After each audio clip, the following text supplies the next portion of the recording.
We have some amazing community partners. My name is Tequila Barnes Hall. I am your regional representative for College Foundation of North Carolina. We also have Miss Brandy Kennedy. She's with our um, Say Yes program. We have our College Advising Corps. I think we do have a few of our representatives that are on the meeting with us tonight, so they'll be helping us with the chat. And last but certainly not least, we do have Guilford County Schools who partner with us. So together we make all the presentations that you've been learning about and hearing about and waiting for last semester and this semester happen. So together we make these webinars possible. I want to give you an overview of what we're going to talk about today. So we're talking about applying for financial aid. We'll discuss a little bit about financial aid terminology, or I like to say jargon. So we use a lot of acronyms when we start talking about financial aid, and a lot of terms that may seem unfamiliar to you, but the more you hear them, the more you'll be accustomed to understanding what they mean. So we're going to talk about that a little bit tonight. We're going to talk about understanding cost of attendance, analysis of your financial aid offer or financial award offer, and then give you some links to help you learn about how to compare your offers that you're receiving. So let's jump right in. We're talking about applying for financial aid. So one of the catalysts to get the financial aid process started is the FAFSA. So FAFSA stands for the Free Application for Federal Student Aid. So that's something that seniors and their parents or seniors and their families will complete each year as soon as they can on or after October 1. So if you're someone and you're participating and you're not in the senior year, of course, you won't be doing the FAFSA right now, but you'll look forward to doing it in whatever year is appropriate. But if you are a senior or senior parent, hopefully you have begun working on your FAFSA application. Some of you may have already submitted your application, but you definitely want to make sure you do that. Now, the other thing that we need to make sure students and parents are doing is creating a Federal Student Aid ID or FSA ID. Now, this does allow the student as well as the parent to actually sign the FAFSA form electronically and have access to Department of Education systems. So let me explain. I want to slow down just a little bit. So when we talk about creating the FSA ID, the student needs to have their very own FSA ID. So parents, we don't want you to create that for the student. They need to create their own. And at least one parent must have an FSA ID. Now, if you're a parent and you've been to school recently, or if you had another student to go off to college, then you may already have an FSA ID. So if you have one, you don't need to create a new one. But if you've never created one, you do need to have one. So many of the points that I'm talking about right now can be found at fasfa.ed.gov. So again, fasfa.ed.gov. Now we want to make sure that you're completing the FAFSA form for the correct academic year. So right now, financial aid administrators are in two different years. So we're trying to finish up the 2021-2022 year. But if your student is a senior right now, the correct year that you should have completed the FAFSA for is the 2022-2023 academic year. So you want to make sure that's the year that you actually complete the FAFSA for. Now, also you want to make sure when you've done your FAFSA or when you have completed the FAFSA that you're doing it for the right year, as well as you're using the correct tax returns. So if your student's a senior right now, again, you're using 2020 data or 2020 tax returns, and you're doing a FAFSA for the 2022-2023 academic year. I know that's a mouthful. So of course, you want to make sure that your parents or guardians are signing the FAFSA form electronically, because more than likely, students who are completing the FAFSA application this year are not going to be independent students, but more than likely you are going to be a dependent student for financial aid purposes. Now, I'm a visual person and I like to kind of see, what are you guys talking about? We're talking about this financial aid timeline. And we can say words all day long. We can tell you things all day long, but sometimes just seeing it, as a visual is helpful. So one of the things I want to say just at the very beginning to make sure that we don't forget to talk about it is, I hear students saying, hey, you know what, I've done my FAFSA application and I'm wondering when I'm gonna get my financial offer or financial aid package. Well, as a student or as a scholar, you're not going to receive your financial offer until you have applied to the college or university. So you have to be have been someone who's applied to the college or university, and once they have that application, okay, that file, and then of course the second part of that is to actually have done your FAFSA application. So you need to make sure that you have actually listed the colleges and universities that you're interested in. Now, remember, you could have listed up to 10 colleges and universities that you wanted to receive information. So you need to have applied to the college, and of course, make sure you've listed that college on the FAFSA application. The other piece that you need to make sure that you've done is to have completed RDS, Residency Determination Service.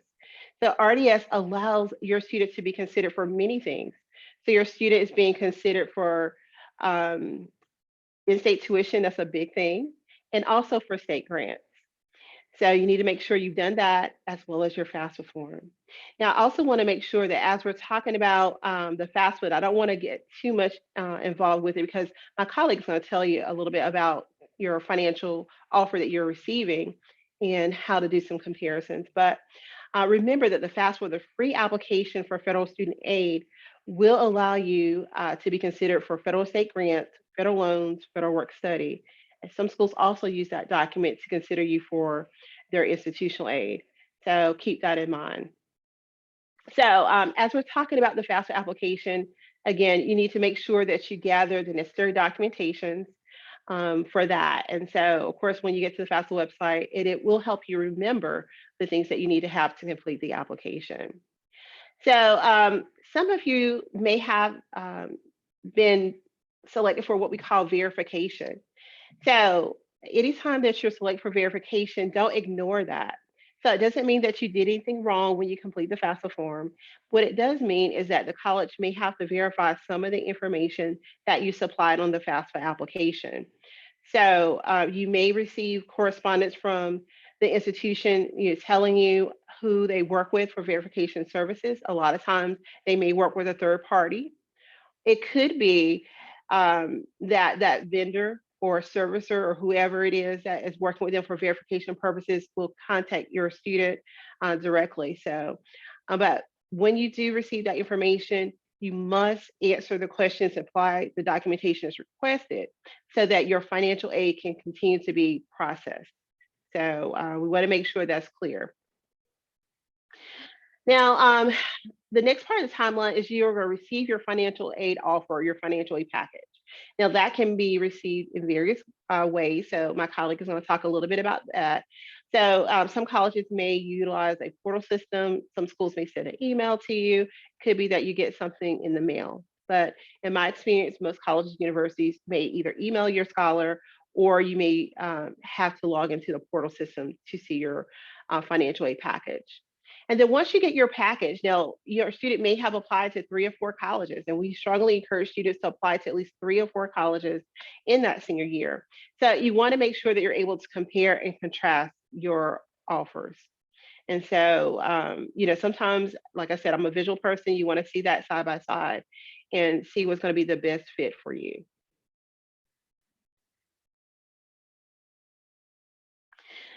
Now, once you see the offers and you're comparing, contrasting, the next part of the timeline is making a decision. Where are you heading? Where are you going? So, National Decision Day is May 1st. So, we're in March. So, March and April, you're receiving your financial offers. And by May 1, you have to let the schools know if you're coming or not. And then they're going to be expecting you to send in those deposits. So, now, when you get your award offers or your award packages, do know that many things are going to be listed to tell you, hey, these are some resources that you can take advantage of to be able to pay for your college expenses. But you can accept or decline anything that's in that offer. So we want to make sure that you're aware of that. Now, if you see a student loan package, now before your student gets a loan, then of course I will tell you they will go through entrance loan counseling because we want to make sure they understand their rights as well as their responsibilities. So we don't want them to enter into that process until they fully understand what it means to be a potential borrower. There are many opportunities for FAFSA assistance. So, of course, I know a lot of the colleges and universities have been offering virtual workshops. So you'll notice here UNCG is still doing that. They've been doing that throughout the academic year. So they usually do it on Fridays. So I like to say fast for Friday. So 2 p.m. to 4 p.m. So they've been doing that since February of this semester, and they'll continue to do it until March 25th. So if you're someone that's on the meeting tonight and you have not completed your FAFSA, or even if you have questions about the FAFSA application, that's a great opportunity for you to get those questions answered and to get some support in completing the application. Now, I know sometimes we have families that say, well, I'm not sure how much I'll receive or what I receive, but I will tell you it's good to know what you're eligible for. So let's get those FAFSA forms completed and submitted. Now, I promised to talk to you about financial aid terminology. So we use a lot of acronyms, like I mentioned before, we use a lot of terms. And I just want to go over that just a little bit. So what you see here in this diagram is we're talking about four major components of financial aid. So we're talking about loans. And when I'm talking about loans, that's money that a student or a parent is borrowing to pay for college expenses that has to be repaid. So in the award offer that you receive, it may say that your student's eligible for the William D. Ford direct loan program. So you may see subsidized or unsubsidized. So basically, it just means need-based or non-need-based. And so, of course, I want you to borrow responsibly if you do decide to borrow. So don't borrow any more than you absolutely have to.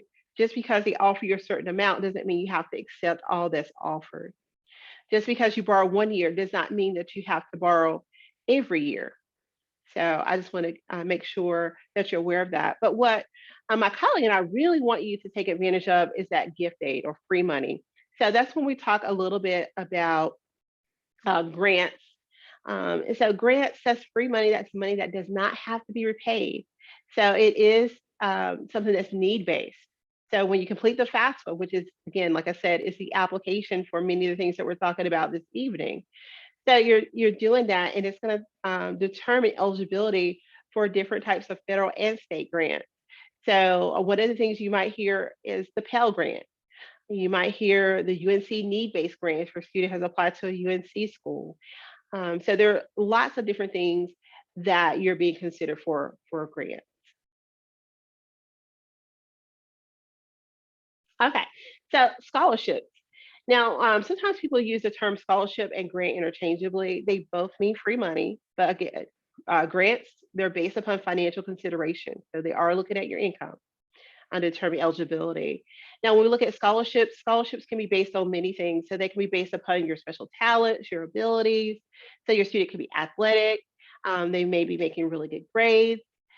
Um, there are local awards out there. Civic groups offer awards, sororities, fraternities. There are a lot of different places that students can get scholarships from. Sometimes parents, employers, if the student works, if you're part of a faith-based organization, financial institutions. Now, scholarships can be renewable or non-renewable. So it's very important as you read the criteria, the eligibility requirements for a scholarship that if it's renewable, hey, this is something that we can apply for and get, each year if we meet their criteria. So it could be a student has to maintain a certain GPA. Maybe they have to do community service. Maybe they have to do a renewal form. If it's non-renewable, your scholar is getting that money one time and one time only. So know that. And so that means if you're not going to get that money again in subsequent years, you're going to need to look for additional funding. So you're applying for lots of scholarships in this senior year. Don't stop applying for scholarships once your student is attending the college or university of their choice. So we like to say apply, apply, apply, and then I'd like to add a fourth apply to that. So just pay attention to deadlines. You want to meet and exceed deadlines. So I always say if you're before time, you're on time. Some I guess you say some scholarship committees only have a certain amount of money, and when that money is exhausted, that's all they have. So we don't want your students to be eligible but can't be funded. So keep that in mind.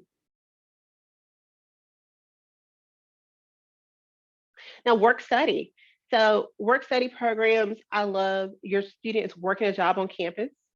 And or it could be they're working in a community service setting. They're paid minimum wage. Sometimes they're paid a little bit more. So this is something that your students earning income. This is not money they have to pay back. So this is income that's being earned. And so of course you must indicate on the FAFSA form that you're interested in work study. So of course, hopefully all of you check that little area to say, hey, yeah, we want to be considered. Now, if you see this in your offer, just know that you can accept or decline anything that's in your financial offer.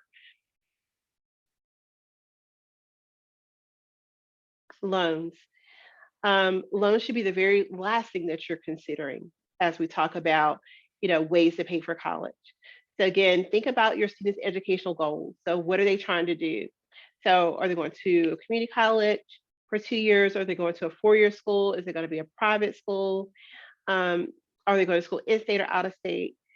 Loans have to be repaid no matter what. Doesn't matter if you finish your education or not. Doesn't matter if you're satisfied with your education or not. They have to be repaid. So like I mentioned to you before, there are subsidized or unsubsidized loans that students take out for themselves. They're responsible for repaying it under the terms of the agreement. They have 10 years to repay, no prepayment penalties. Parents, you don't co-sign with your student for the direct loan program. So if it's a subsidized or unsubsidized, know that that's a loan for your student. And then again, you may even see plus loan, the parent loan for undergraduate students. So students, if you're listening, and also parents, if you see a plus loan, that is not a loan that your student is responsible for repaying. So that's a loan that a parent is responsible for repaying and the student is benefiting. So as a parent, you can borrow up to the full cost of education, less any aid that your student's receiving. Now, the student's loan is not based upon credit worthiness, but yours is as a parent. So 10 years repay, there are never any prepayment penalties.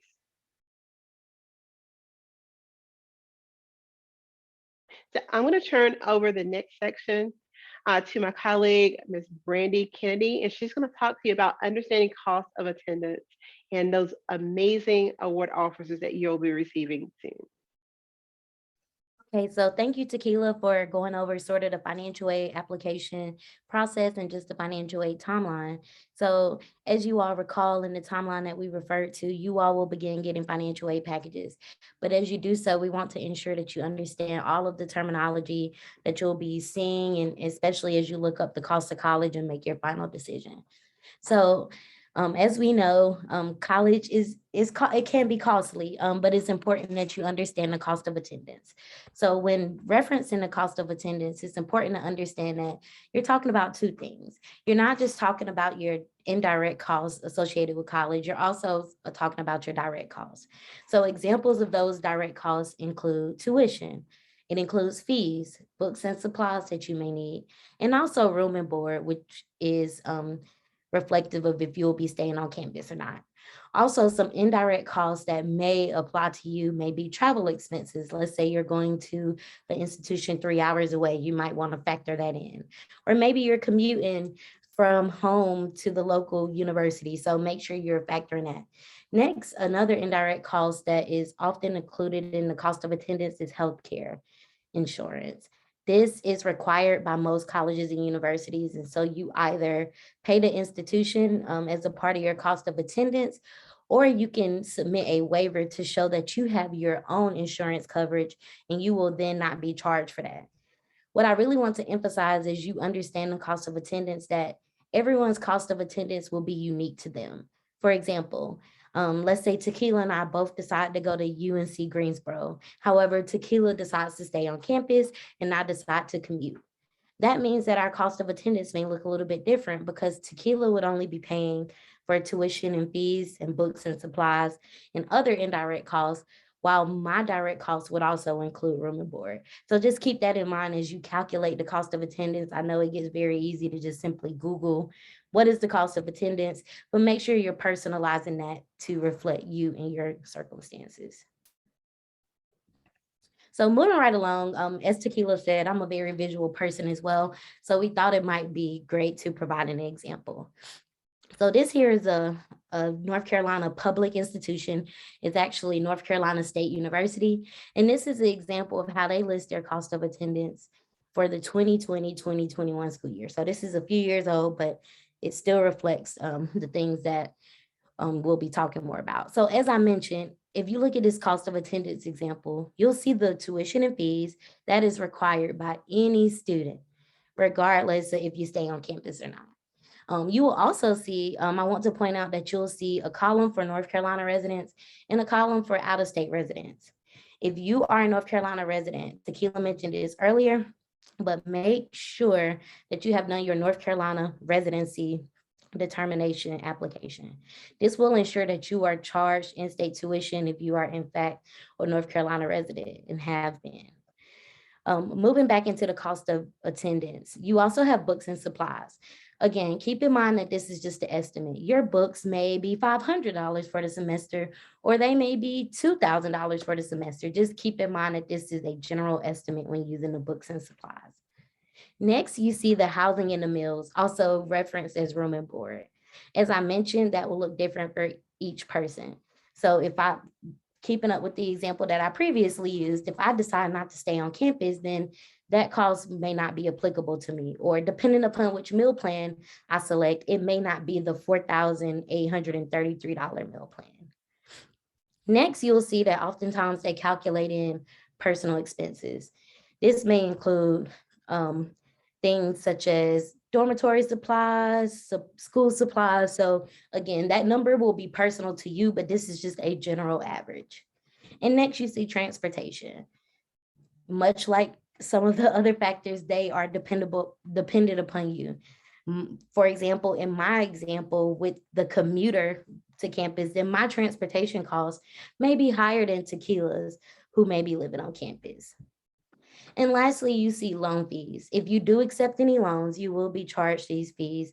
And we'll talk more about ensuring that you complete all the necessary paperwork for if you accept any loans.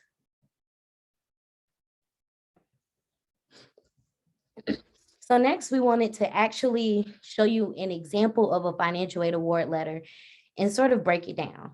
So some of the terminology that Tequila and I have introduced to you are represented here, and every college may call it something a little bit different, but generally speaking, it's the same. So here you can see in the top where we have the first arrow, I'm going to point to it.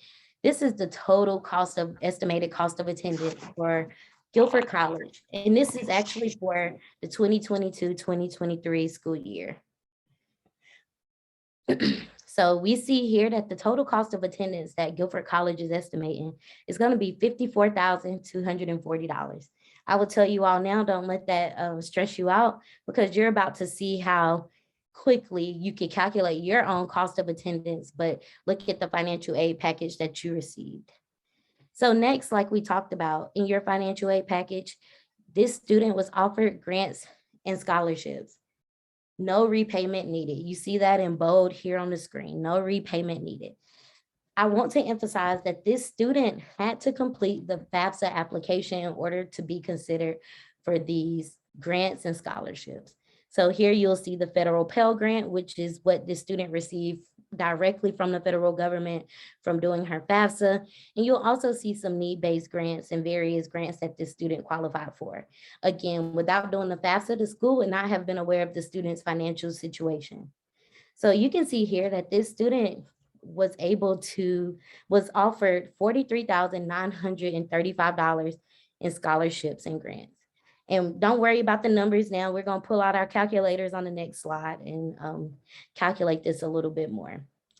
Next, we see the loans. This student was offered loans because we can see that even though she was offered nearly $44,000 in aid, there's still a bit of a balance. So this student was offered the full amount of loans that undergraduate students can qualify for per year, and that is $5,500. I want to emphasize that this student does not have to accept the loans if she does not need to. This student was also offered work study, and Tequila mentioned that earlier, but this is just the opportunity. The school won't just hand her $1,500, but this student will work hours at either a local campus job or community organization and will then be allotted money in the up to $1,500. And so now we're going to move on to the math portion. So feel free to break out your calculators. I tried to make it very simple for you.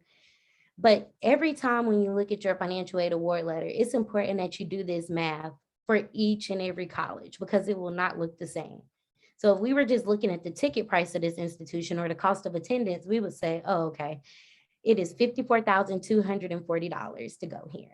However, if we hadn't looked at the financial aid award letter, we wouldn't know all of the aid she received. So as I mentioned earlier, this student received $43,935 in aid, and she still did have a balance. That balance was $10,305. However, this student was also offered loans in the amount of $5,500, assuming that she decides to accept them all, as well as assuming that the student wants to accept the work study. After all of the aid that this student received, the balance is $3,305, which looks a lot different than the $54,000 cost of attendance. So it's important that as you receive your financial aid award letters, that you break it down and say, if I decide to go to this school based on my circumstances, whether I'm on campus, off campus, and I accept these grants and or loans, what is the balance that I will owe?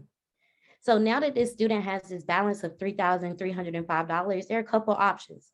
This student can set up a payment plan, but what we encourage is for this student to continue to apply for other scholarships.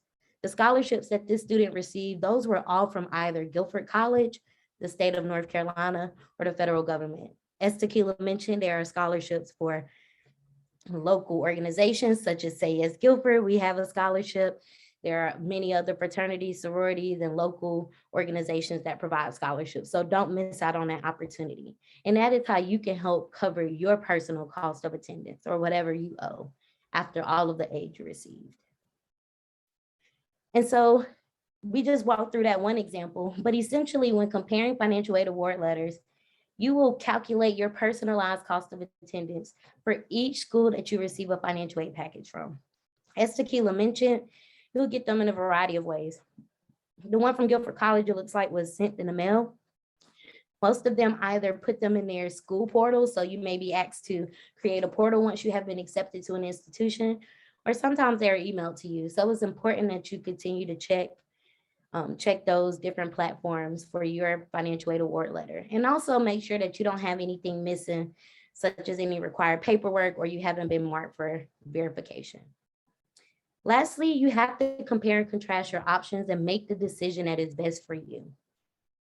I know when I was deciding to go to college, the best decision for me was the best financial decision. Whichever school offered me the greatest financial aid package with the least amount that I had to pay out of pocket was the institution that I was going to go to.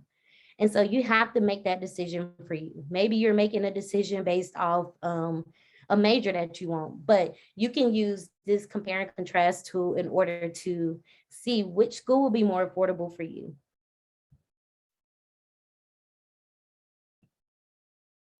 And so as you begin getting accepted into college and getting your various financial aid award letters, we want you to remember these tips. So number one, submit any required paperwork, whether that is the FAFSA, whether that is verification documentation or tax returns, whatever it is they ask for. Make sure that you do that because the school is trying to ensure that you are receiving the most amount of need-based aid that you can. Secondly, you must apply for financial aid. And many people wonder why they did not get a financial aid award letter, but they must understand that in order for the institution to be able to assess you and your family's financial income, you must submit the FAFSA application. So as Tequila mentioned, make sure that when you do, hopefully you've already started on that for the 2022-2023 school year. Make sure that you select all the schools. You can select up to 10 schools. So select all the schools that you are interested in applying to. If you do not select the school, they will not create a financial aid award package for you. So ensure that you are being intentional about that. Next, pay attention to deadlines. Some schools have their own priority deadlines to be considered for internal scholarships, or some schools have their own deadline, many of which are July 1st or June 1st, to ensure that you have done the FAFSA for the upcoming school year. You do not want to wait until then, but just keep in mind that you do have the flexibility to submit up until then. Next, I mentioned this earlier, but make sure you're checking your school portals and emails. This is essentially the main form of communication. This is how many colleges will request documentation for you, provide things to you. So make sure you're checking that portal, because typically you'll see the financial aid package listed in the portal. Next, remember your FAFSA login, your FSA ID login. Doing your financial aid is not something that you do one year, just like searching for scholarships, is it? You're going to do that each and every year in October if you plan to enroll the next year in college. So make sure that you keep up with that login. Same for your parent. They can continue to use the same login. And each year you have to show the school your financial need. And that's why it is important to continue to do your FAFSA, because each year you will receive a financial aid package. You don't just receive a financial aid package one year and it's the same for the next 4 or 5 years that you're attending the school. So keep that in mind and make sure that you are continuing to do your FAFSA each year. And it opens on October 1st. Next, in addition to doing the work on your own and sort of taking out some pen and paper and doing some math to help calculate your own personal cost of attendance and to assess your financial aid award letter, the College Foundation of North Carolina has some great resources that help you compare different financial aid award letters. So if you see here, Tequila's going to place the link in the chat, but these are some resources that you can use to help not only calculate your own college costs, but to also compare and contrast between various colleges. So you can use multiple resources. Don't limit yourself to the number of resources. Of course, you can break down those numbers yourself, but also use these free resources to help you compare and contrast your options. It looks like we have come to an end. What I do want to provide is an opportunity for everyone to ask any questions that they may have or to place them in the chat. So if you all would like to place your questions in the chat, we are more than happy to answer them. And we hope that we've provided you all with a great overview. So we'll wait a few minutes and see if there are any questions.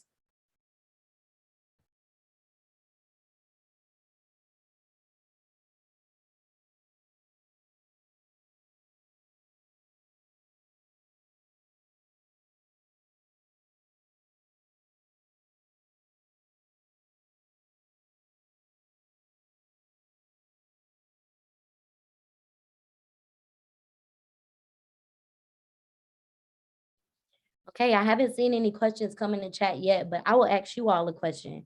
So using the feature on your screen, how many of you all can give me a thumbs up if you have either started or completed your FAFSA for the 2022-2023 school year?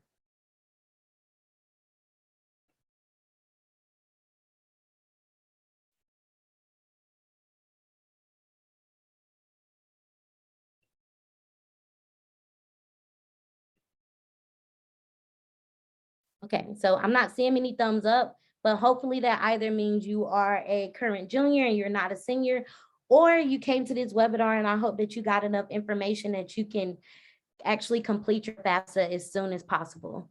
I see a few others raising their hands. So yes, we hope that you all have completed your FAFSA. I believe you may have a question. Teresa, if you'd like to place it in the chat.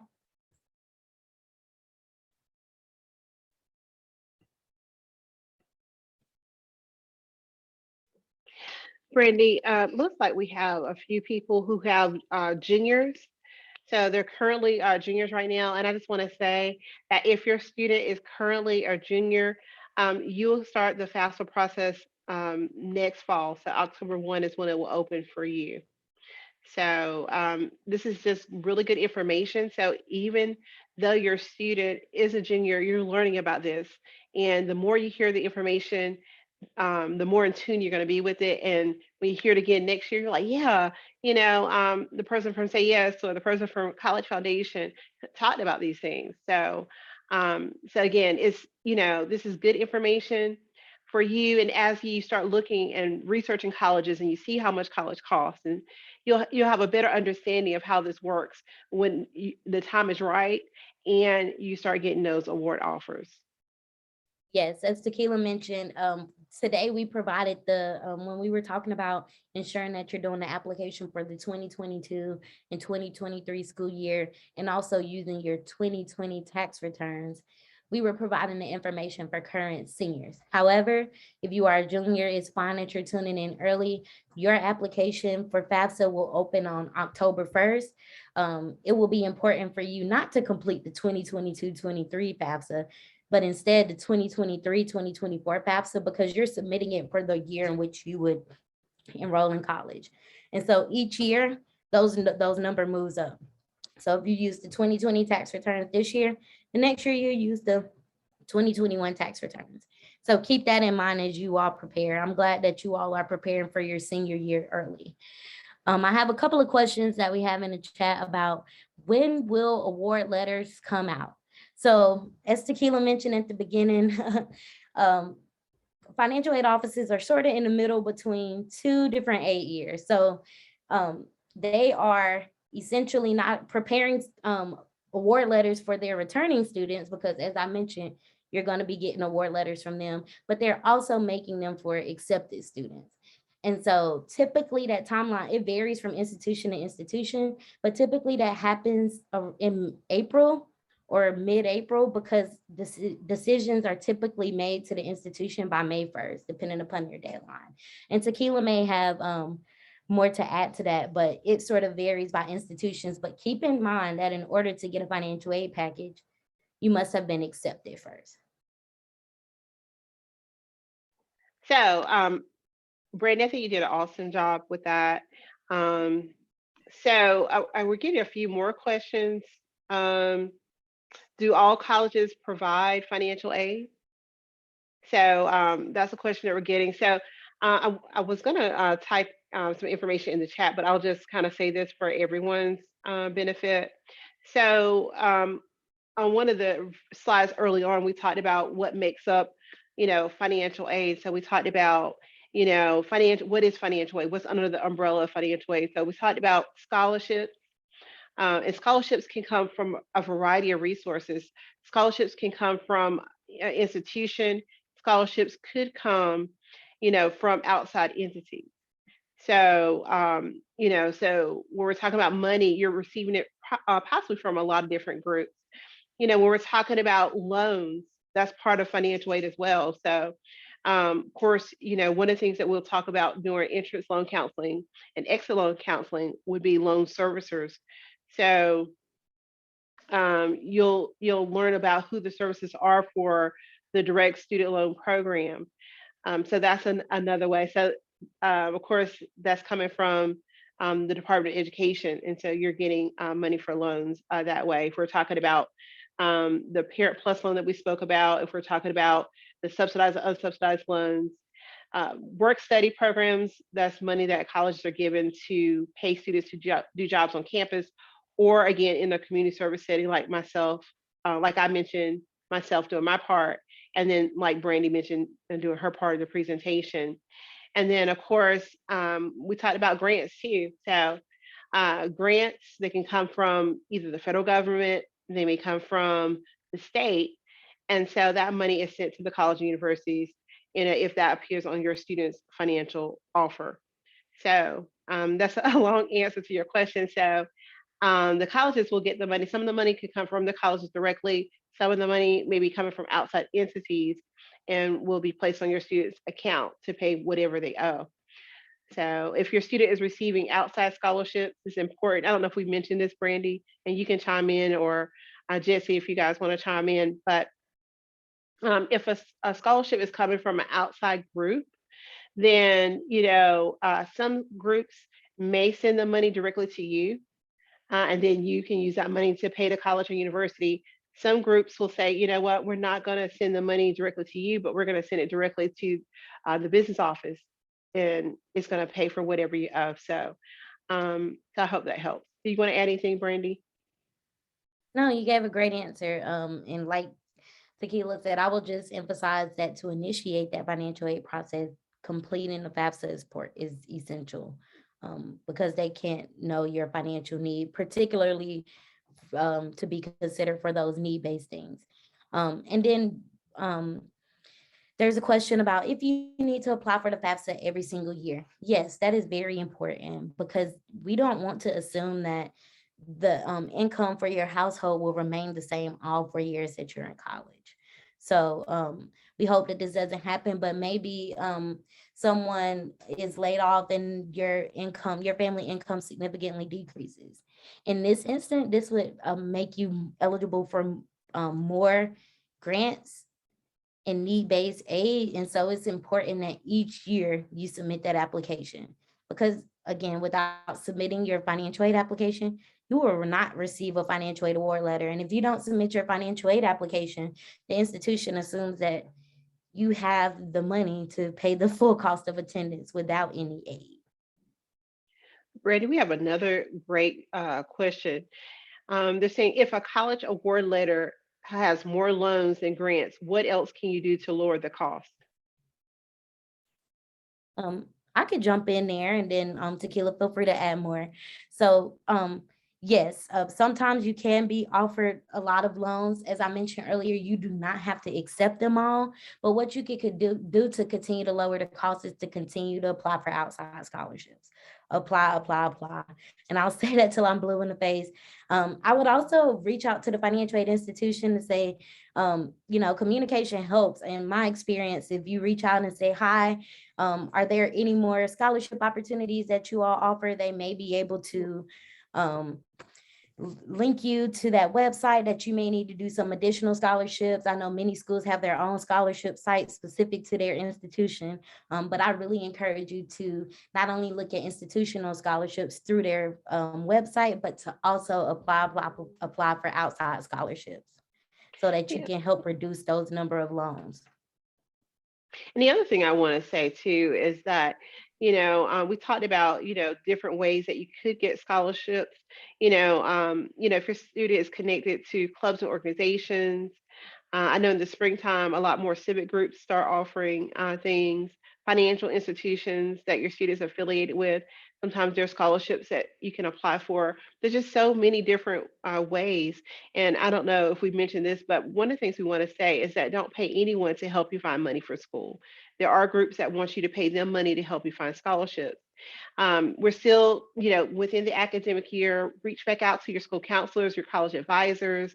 They're often sharing information about scholarship opportunities. So definitely want to make sure that you're doing that.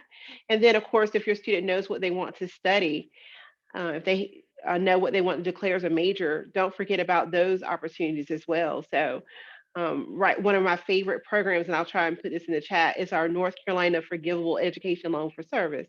So we have some areas that are defined as critical needs areas. We need more people in nursing. We need more people in allied health.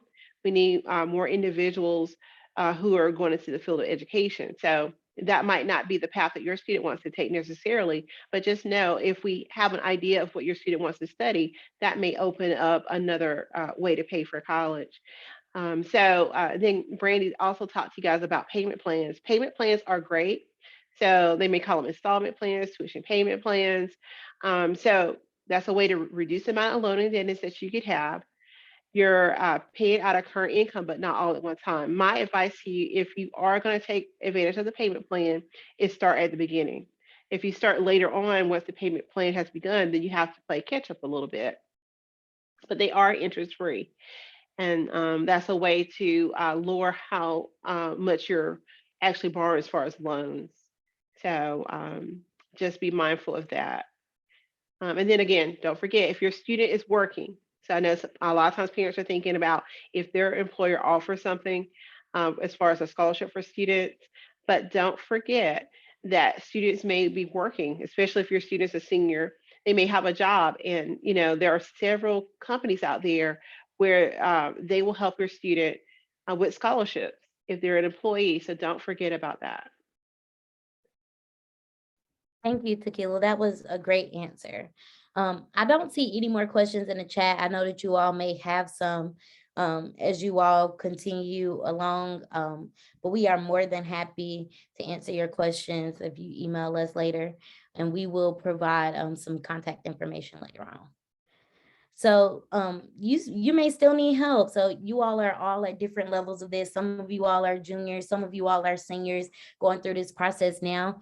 We, in addition to the opportunities that we showed you, such as UNC Greensboro offering some financial aid Fridays, we also have a line by line FAFSA tutorial that you could use and follow in order to help you complete your FAFSA if you are a senior and you're still needing help with that. But also I want to emphasize the FAFSA resources that the College Foundation of North Carolina has. They have a scholarship search that can help you cover that balance that you may have after all of the aid, loans, and work studies that you receive in your financial aid award letter.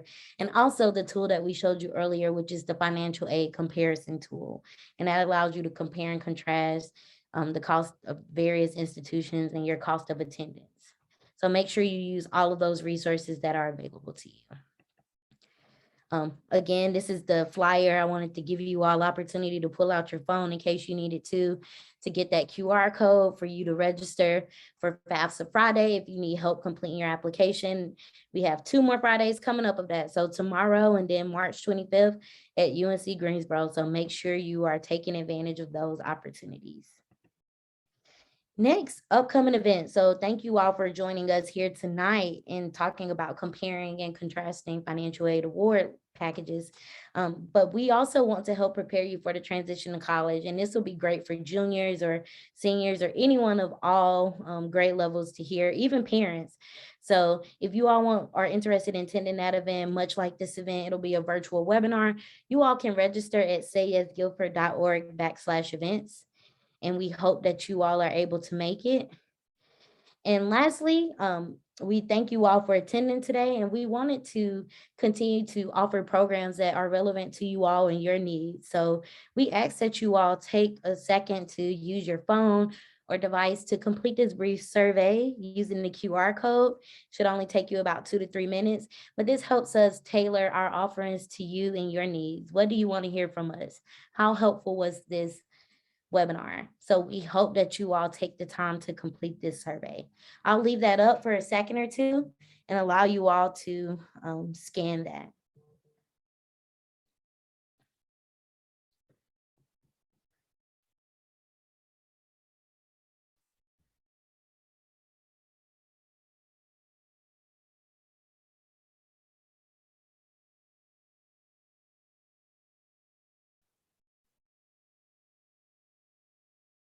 All right, I'm gonna leave it up for a few more seconds. Hopefully you all have had an opportunity to take this brief survey. Like I said, we want to hear from you. What offerings do you want to hear from us? Because we are here to serve as a resource as you navigate college, career, and your next steps. So lastly, I will say thank you all for attending. Thank you all for joining us today. Thank you, Tequila, for helping present this presentation and ensuring that we're getting the information out to the scholars. I hope that you all enjoyed it, and we hope to see you all at our next event. Have a great night.